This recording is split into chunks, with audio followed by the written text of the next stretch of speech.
Hello and welcome. In this week's episode, North American leaders announce energy pledge, Greenpeace under fire from Nobel Prize laureates, and MIT scientists announce that the ozone layer is repairing itself.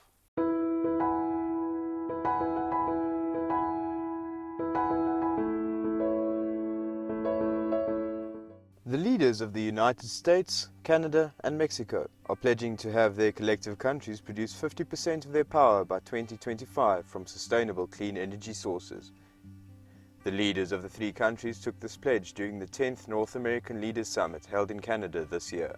Proposed sources include hydroelectric power, wind and solar energy, as well as nuclear power plants.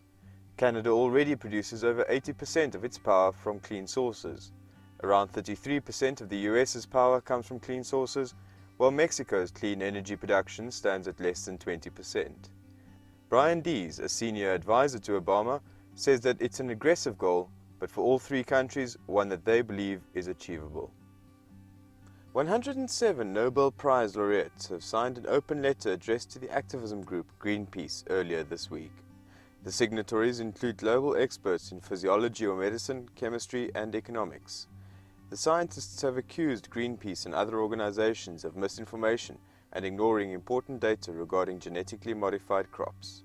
The signatories drew particular attention to golden rice, a bioengineered rice variety which was created in the early 2000s to address vitamin A deficiency. Approximately 250 million people suffer from vitamin A deficiency, including 40% of the children under 5 in the developing world.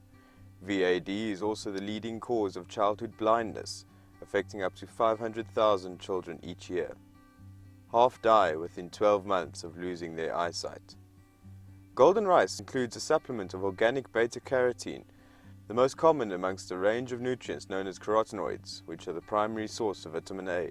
The presence of beta-carotene causes the distinct color change found in golden rice.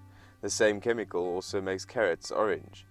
Despite the proven value of golden rice and the global scale of vitamin A deficiency, Greenpeace has continued its campaign against the use of golden rice and other genetically modified crops.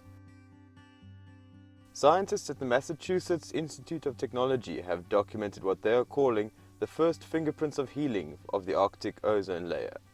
The team found that the hole in the ozone layer has shrunk by more than 4 million square kilometers over the past 16 years.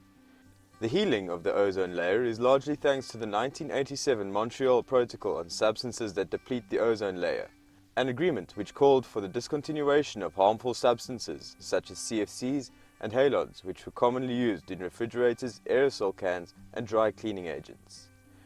Professor Susan Solomon, lead researcher and the scientist who first discovered the relationship between the ozone layer and chlorine-rich CFCs in 1986, says the following on atmospheric chlorine.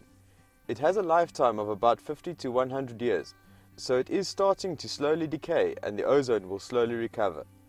We don't expect to see complete recovery until about 2050 or 2060, but we are starting to see that in September the ozone hole is not as bad as it used to be. Thanks for watching this week's episode of Enviro Report. Subscribe to stay updated about future videos. In the meantime, please share your thoughts on these issues in the comments below.